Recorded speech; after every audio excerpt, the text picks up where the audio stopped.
Albert Einstein, a genius in the field of physics, was also a lifelong politician and was very vocal about addressing important issues such as denouncing Nazism, criticizing racism, and supporting the State of Israel. It has been said that Einstein's bright mind would come up with incredible solutions to improve relations in every part of the world. However, ignorant politicians would not prove to be at his support. Although science was at his heart, the hardships he had endured before the Second World War in Germany had him implicated in different political situations and discussions.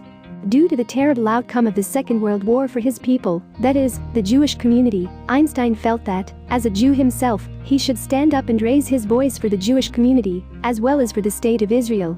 Einstein was an intellectual. He never wanted political power. The only power he sought was knowledge. Before immigrating to the United States in 1936, Albert Einstein was threatened by Hitler himself. And therefore, Einstein knew that he had no choice rather than fleeing his home country of Germany. Now let us turn our attention towards politics in Israel after World War II. Most of the Jews, who were liberated from the concentration camps at the end of the Second World War, immigrated to Israel. They believed that they would find safety and comfort in Israel, despite the potential conflicts with Palestine. Chaim Weizmann, the first president of Israel, convinced the United States government to recognize the new state and was elected to office on February 16, 1949. Weizmann fulfilled this role until his death in 1952. Then, the existing Prime Minister of Israel, David Ben-Gurion, said that he was going to request Albert Einstein to take up the role of the Israeli president. David Ben-Gurion made the argument that Albert Einstein is the greatest Jew alive on earth and perhaps the greatest man on earth, therefore he should be the president of Israel. And so, on the 16th of November 1952, Gurion wrote a letter to the Embassy of Israel in Washington. The head of this embassy at the time was Abba Eban, an acquaintance of Gurion, who had asked him to find out if Einstein would be interested to become the president of Israel.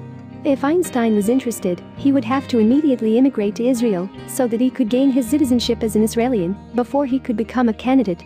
On the 18th of November 1952, Einstein wrote a letter back to Gurion, in which he explained his refusal of the offer.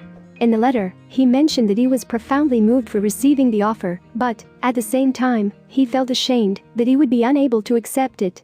Einstein's reason was that he has dedicated all of his life to science, and therefore, he had never undertaken a governmental responsibility, therefore he felt that his skill set is inadequate for the role of a president.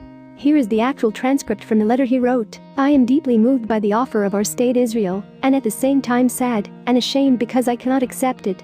All my life I have had to deal with objective things, so I lack both the natural ability and the experience of doing well with people and exercising official duties.